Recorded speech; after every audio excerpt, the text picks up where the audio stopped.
Okay. Hi bro. ఆయన hi. Devara games ఏమనిపించింది? భయం వేసిందా? నిజం భయమేసిందన్న. రచ్చ రంబోల మాస్ అని చెప్పుకోవచ్చు. నిజంగా ఊత కొద్దు ఊహించాను, ఉచ్చ ఊపించాను నిజంగా. చాలా థ్రిల్లింగ్ అనిపించింది. అంటే నిజంగా ఒక థ్రిల్లింగ్ సినిమా కన్నా కూడా ఒక నిజంగా భయం, ఒక అంటారు రచ్చ అంటారు చూడన్న, మాస్ రక్తపాతం. నేను చిన్న ఒక పుస్తకం విన్నాను.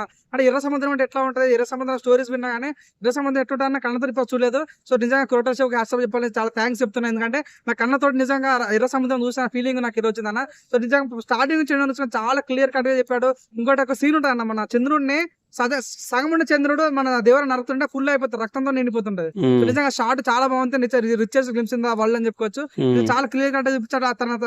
తన తెలివికి కానీ అంతకుముందు చాలా సినిమా తను తీసాడు. ఏదో ఆశ్చర్య ఫ్లాప్ అయినంత మాత్రం తన రేంజ్ పడిపోదు, తన డైరెక్ట్ పనికిరా అన్నారు. కానీ నిజంగా తన ఆవేశంతో తన పగతో తీసిన సినిమా అని చెప్పుకోవచ్చు. నిజంగా చాలా బాగుంది. మాస్ ఎలిమెంట్స్ క్లియర్ కట్ చూపించాడు. 5th క్లాస్ 4 అని కూడా సినిమా గ్లిమ్స్ చూపిస్తే ఈచ్ వయసులో కత్తి పడుతున్న ఫీలింగ్ వచ్చింది. సో మాస్ అనిపించింది అన్న. సో ఒక టైటానిక్ ప్లేస్ మాస్ సినిమా ఏదంటే నిజం దేవరా అని చెప్పుకోవచ్చు. అలా క్లియర్ అనిపించింది. టైటానిక్ మాఫియా లాగా క్లియర్ గా అనిపించింది. సో మన ఎన్టీఆర్ డైలాగ్ కొడుతున్నా లాస్ట్ లో, ఈ సంబంధం ఇప్పటి వరకు చేపలను చూసినా లేదు తెలియదు కానీ రక్తాన్ని మా కత్తిలో బాగా చూసినట్టుంది, అందుకోసం ఎర్ర సముద్రం అన్న.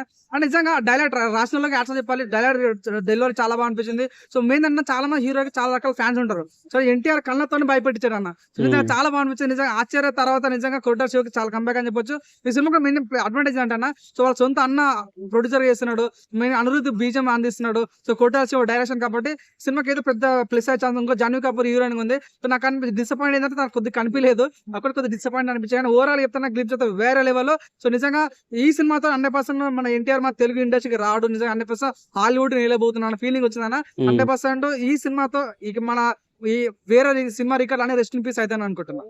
Okay bro, thank you.